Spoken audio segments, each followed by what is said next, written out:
You've got questions, we've got answers. Welcome to the Therapist Question Box, where trauma-trained therapists tackle real questions from real people. I'm your host, Lindsay Schiss, bringing you grounded insights you can actually use, brought to you by Therapy Utah.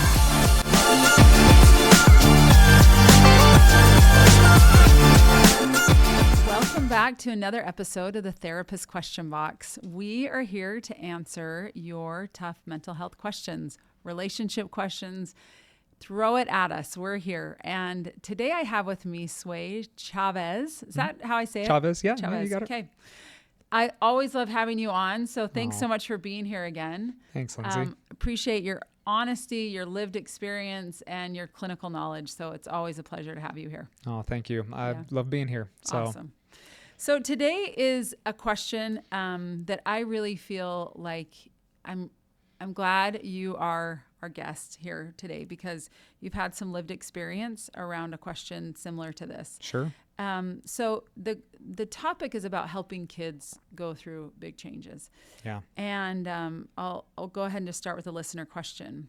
How do I help my child through a big change when I feel like I'm barely holding it together myself?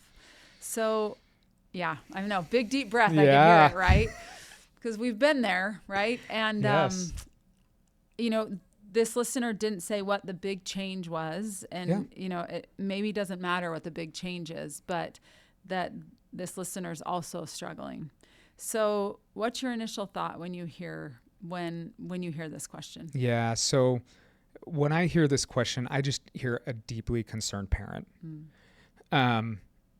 And somebody who's just struggling themselves, right? Like, and it is really hard to show up for your kids when you yourself are just right on the edge. Mm-hmm. I can speak from multiple perspectives, right? From a clinical standpoint and also just a lived experience. Yeah. And let's be honest, right? This could be any kind of change. This could be death, death in the family. This could be a divorce, a remarriage. It could be, some big transitional changes in the child's life. Family member may have passed away, a sibling possibly, something around that. Even job loss, moving. I mean, there's so many things that can feel really big to both parent and child. Yeah. Right. And so, I guess the first thing I would say to this person is what we hear every time we get on an airplane and we hear those two bings, right? Mm-hmm. The boom, boom. And that is put your own oxygen mask on first. And it's almost overused in therapy land, right? But we overuse it because it's so true. If we're not taking the time to regulate our own nervous systems, right? I've talked about it before on the podcast, right? And we've had multiple clinicians talk about our nervous systems and how we regulate them and all of that stuff. But if you don't know how, or you don't know exactly what that is, come and see us or find somebody to help you with that. Absolutely. That I think is the number one thing that we can do for our children more than anything else. Because if we can learn to regulate our nervous systems, and we've talked about this before, but that does not mean managing or stuffing our emotions away. So no, it's in fact quite the opposite. It is very much the opposite. Mm-hmm.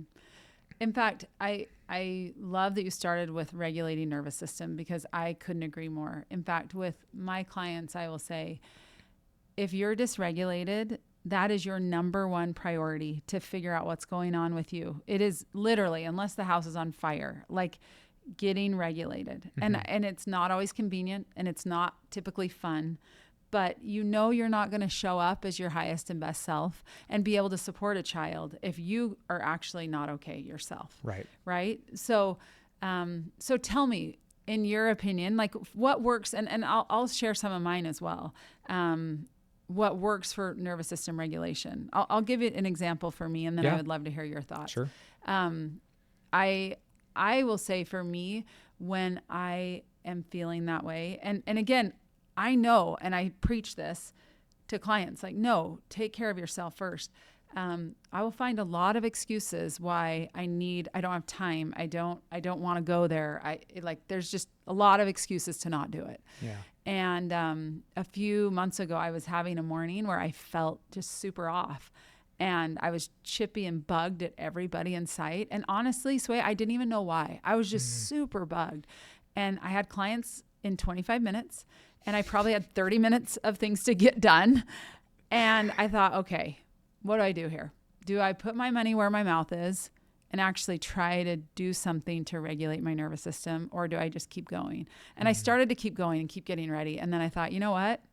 Put your money where your mouth is. Like, put a baseball hat on and go and figure out what's going on. So I got bundled up. It was freezing, and just took out my phone and I started voice memoing and went on a walk. And I just let it rip. Anything that came to mind, anything. I wasn't even sure what was bugging me. Yeah. And it was interesting because within about 10 minutes, I got really clear what was bugging me. Yeah. I got really clear what was going on for me. And it wasn't like it resolved, but I felt very different because it was very clear. Before it was just like, it was like matter floating around in my brain. I didn't know. But then when I walked and I voice memoed, I got really clear about what was going on for me. So for me, that's a great way to start and do it. Journaling, talking to a trusted friend. Like, those are things that really help me when I'm dysregulated to try to find some regulation. What about you? Yeah. So as you're talking about that, this phrase comes to mind, right? If you can't see it, you can't feel it. If you can't feel it, you can't heal it. Right. So see it, feel it, heal it. Ooh, I like that. Right. Okay. So, what comes to mind for me is that, number one, that process that you just described, right, is can I even see what it is that's going on? And sometimes we don't know. Right. And it's okay that we don't know. Yeah. Right. That's part of the discovery process of emotional regulation, right? Number one, we have to just see what it is. Mm-hmm. And that can be spitball. I'll sit with a client and say, like, okay, if you could describe the feeling, name a color. First color that comes to mind. Give me an animal, right? Give me something that can start to describe that feeling, right?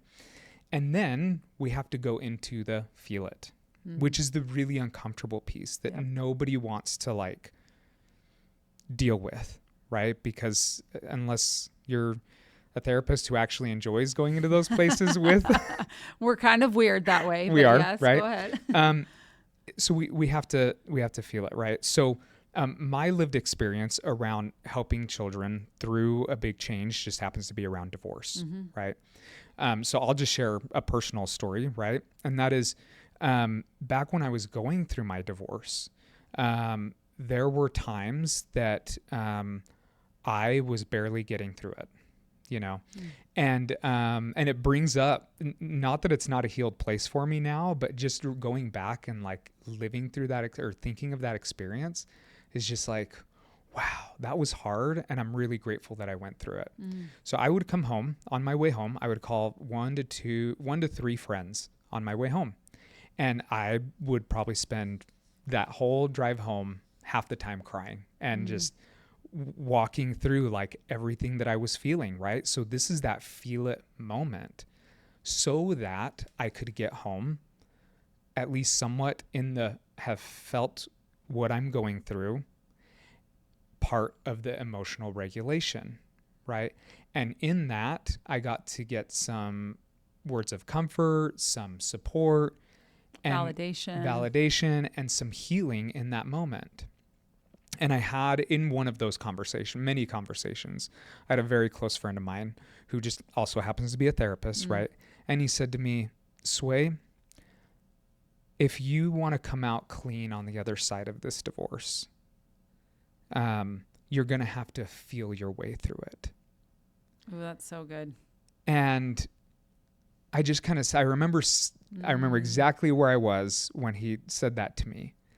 And I was just like, he's right. I'm going to have to just feel my way through this and allow every emotion to come when it needs to come. Okay. And by doing that, I was able to in process through that terrible experience, like process my emotions and regulate through it so I could show up for my kids, show up for my then wife as best as I could at the time, right? And on the other side, I had another close friend of mine say to me 2-3 months after the divorce, I can't tell if you're actually okay or if you're just posing your way through this. And I looked at him and I said, I'll let you know if the other shoe drops because I'm kind of waiting for the same thing. You didn't know yourself. Yeah. Wow. And so that shoe has yet to drop. And, things have moved on. So, and I think felt your way through it. And that, I think it comes down to that, Yeah. right? Is you have to feel your way through it. So going back to the topic at hand, how do we best help I truly believe as parents, how do we best help? We put that oxygen mask on first. We walk the walk and talk the talk. That's right. Right. And we go through those things so that we can show up for our children. And you and I both know that we both still get it wrong, right? Of course we do. Amen. Yeah. And even if we know the right way and the right things to do, like it's messy. It is. And it's hard because, like you're driving home from work. So that's awesome. You have an opportunity, you have time. Yeah. It doesn't, sometimes we don't account for getting triggered in front of the kids, or there's a phone call that happens, Yes. or there's something that happens that's upsetting and they're there to hear, or they're with you in the moment.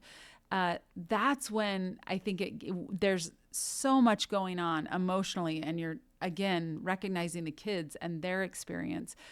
But I'm with you. You're not going to rely on someone that you're not sure actually can catch you when you fall, right? So I'm not going to say, hey, I have this soft place to land if in fact I know that behind me is just a rock wall, right? Or it's a wall that's going to crumble. I'm not going to feel comfortable falling. Right. But if I know, like, oh, there's a mattress behind me and I can just fall back. Yeah. Oh, actually, then I feel safe doing that. Right.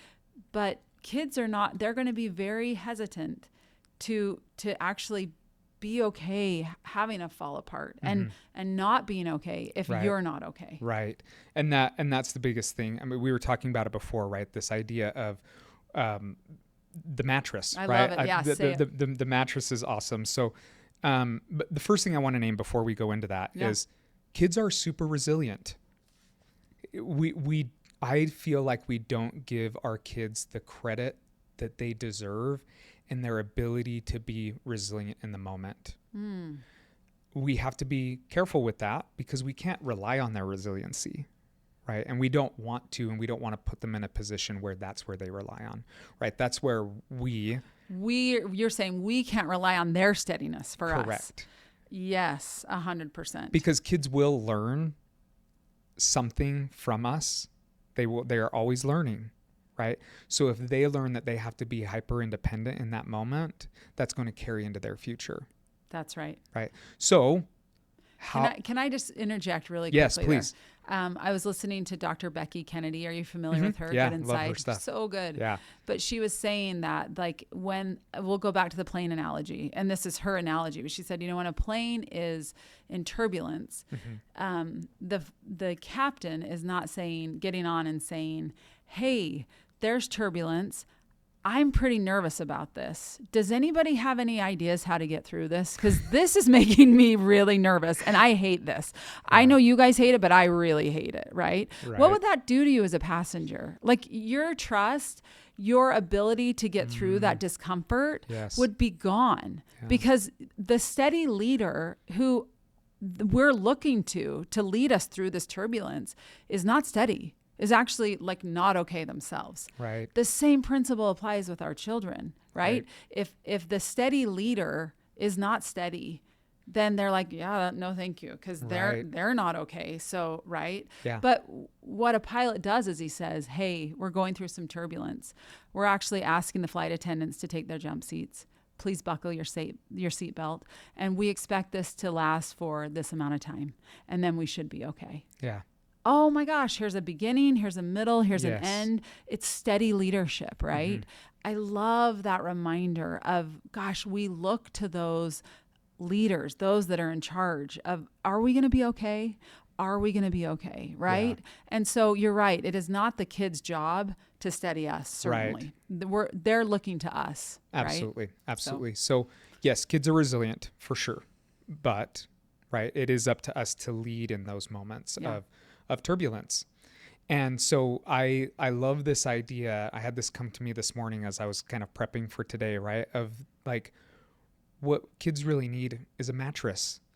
You know, we all think about our mattress. It's like, oh yeah, it's nice and soft up top, but underneath it has a very firm and steady base, right? So kids still need in that, you know, when there is big change, they need a soft place to land, but it is steady and firm in the right places.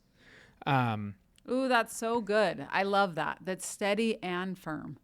Like, because again, no boundaries and just saying, you know what, we're going through a hard time. So, you know what, video games at whenever. Ice cream whenever. Like no homework. It's fine. Actually, that doesn't feel like safety. Right. That actually feels like mayhem. And kids want those parameters, right? Right. So they need that. They need a firm. Firm is not actually unkind. Firm is loving. Right. But they need a soft place to land, that they know when they are having a come apart and they need a breakdown, that you're that mattress, the firm plus the soft. I love that. Yeah. Yeah. So I think that is the key, right? As a parent, right? If you're emotionally regulated, you can show up with softness, right? In the moment of their dysregulation, but also some firmness in creating that safety and that plan. Like, you know, the pilot gave you a plan, right? Hey, this is what's going to happen, right? I think back, you know, when I went through the divorce, I told the kids, hey guys, this is the plan. We're going to go do this thing. We're going to live with grandma and grandpa for a year, maybe 2, and then we're going to buy a house. Right. Like, and here's our plan. This is the plan. Yep. Right.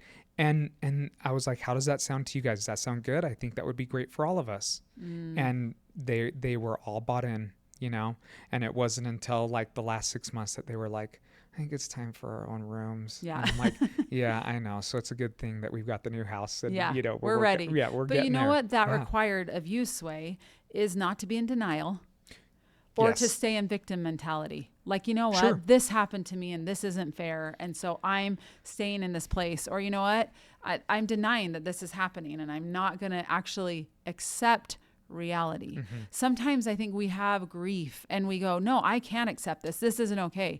But actually 2 things can be true. We can say what has happened feels unfair, feels wrong. Whatever we feel around it is completely fine to feel that way. And we also get to say, and now I get to decide how to show up in my life. Yes. And staying in victim, staying in denial does nobody any favors. It actually does the exact opposite of what you just said. Like, this is our plan, kids. We're going to live at grandma and grandpa's. It's probably not what everybody wants, but guess what? This is what we're going to do, and we're going to be okay. Yeah. We're going to get through it. Yep. So yeah, and that brings up, right, one of the main things that I wanted to talk about with this. Change is this mixture of grief and anxiety. Yes. And why anxiety? Explain that. So grief, because change means there's a loss, that there's something shifting. So there is a literal loss in something. And there is a future that is unknown and that is unknown. And anxiety is literally a forward or future facing emotion because we don't know what's in the future. That's really what anxiety is all about. Yep. Right? It's this inability and you know, you get into a tailspin and you know, like, in fact, I can honestly say, and I know this is not fair to a lot of our listeners, so I apologize, but it wasn't until about 5 or 6 months ago that I actually experienced real anxiety for myself. Wow. Like true anxiety. I don't just mean like I'm anxious about this speech that I'm going to give. I'm anxious about like meeting this client. I'm not talking about, I'm talking about like, I didn't know what was going on. And I was just like having some come aparts on my own. And I was like, what is this? And then the moment it like dawned on me, this is anxiety. I was just like, oh, this is what everybody's talking about. Yeah, this freaking sucks. Wow. Now you've had a new lived experience Right. with the rest of us. Totally. Right? Yeah. Totally. Yeah. And so, but that's what change really is. Change is a mixture of loss and grief and the emotion of anxiety at the same time, right? Because we don't know what the future really holds and what that actually looks like because we've known this thing for so long. And that could be a positive change. It could be a good thing, right? I look at my own kids and their experience that they're going through right now in, a remarriage and blending families and all of that stuff. There's a lot of emotions around that. And mainly positive, but still there's change. And, as me and my fiance show up in that leadership role like you talk about, that's made a huge shift and change. I love that when you show up in a leadership role, it provides, again, stability. So it gives kids, like, it's, again, the attachment perspective. Like, if a person and a child has a safe base, a soft, like, it's safe.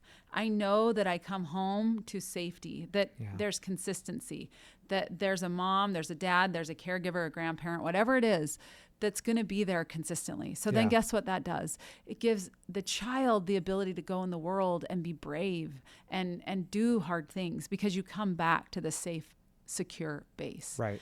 But when that doesn't happen, then they're like, oh no, everything feels threatening. Everything feels scary. Right. And so again, I love that reminder of like, you're going through a remarriage, right? You're going through this transition of family. And so, but that leadership is what kids are going to look towards. Right. And I know that a lot of what I have talked about today so far has been around a divorce and remarriage because that's my lived experience, but that can apply to any and all of these situations. A move, right? Which can be so big for so many kids. I feel like in today's day and age, it's a little bit softer than when we were younger, right? Because we have all the social media and all the technology to connect, right? Mm-hmm. However, it's still a big shift. If it's loss of a family member, right, that was close, like, again, all of these principles can apply across any big life change. Sure. Right? Yep. And one thing I want to go back to that you mentioned, empowerment.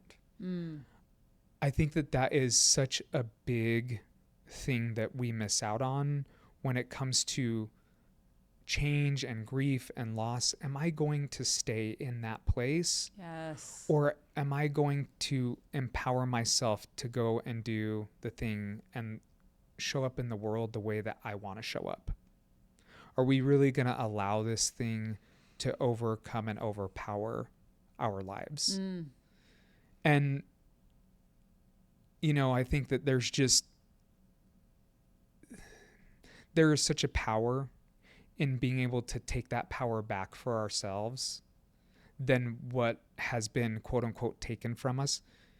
And for me, it brings up this idea of we do so much to try and control our lives.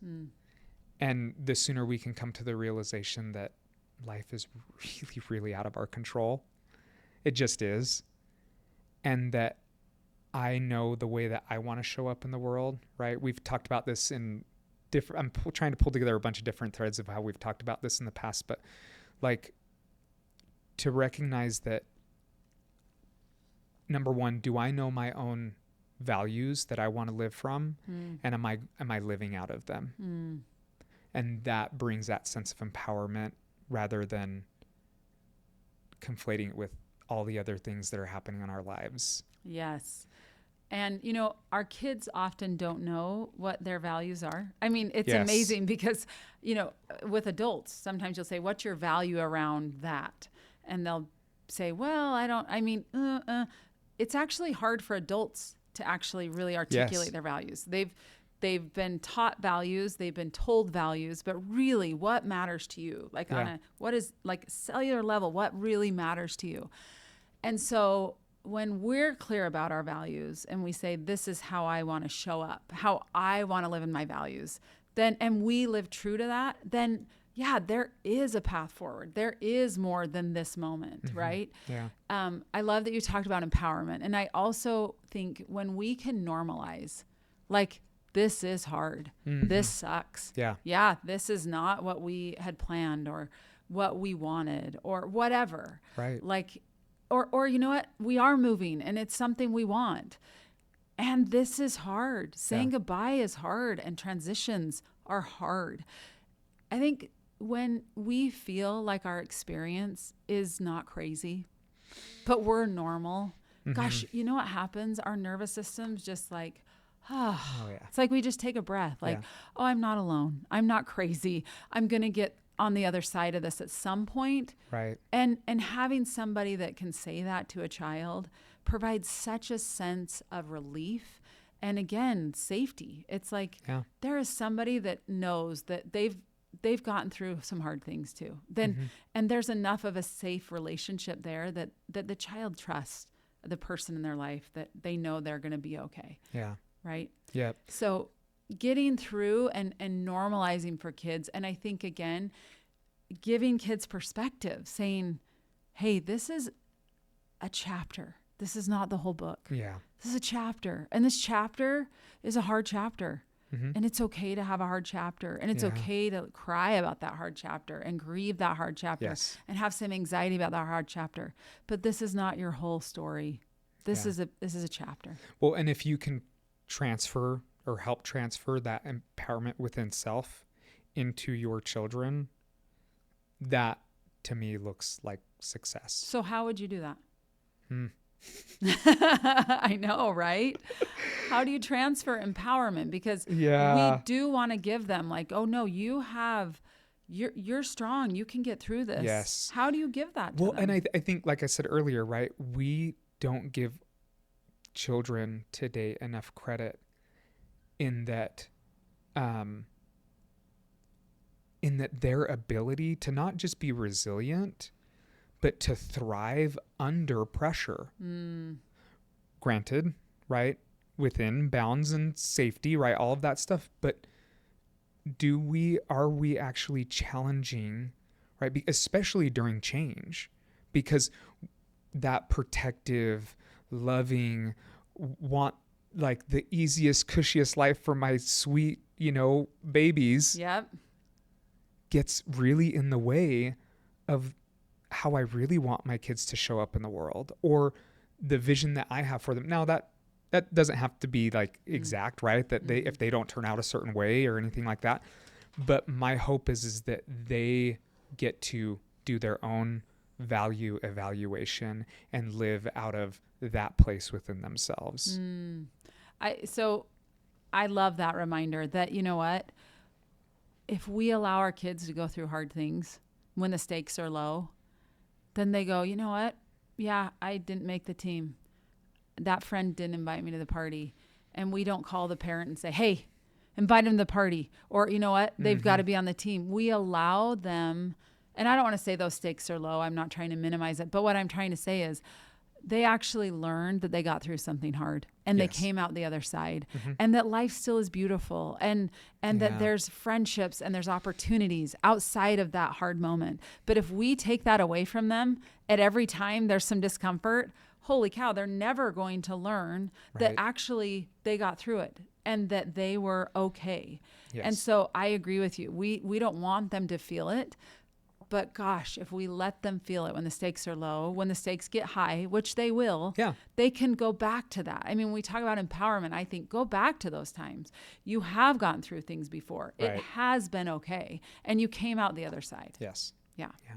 Something that I did want to make sure that we talked about, though, was that as you're doing your own work around your own regulation and your own stuff that comes up, it's a really easy place to then look at your child and say, and try and evaluate their nervous system. Oh. And especially as a therapist, Sway. No, we never do that. About, Lindsay. I've never done that. Too. Like, nope. I never do that. So kids are resilient. We need to give them more credit. Yeah. They're resilient. And that I love the analogy of the mattress, the soft and firm. They want something soft and firm.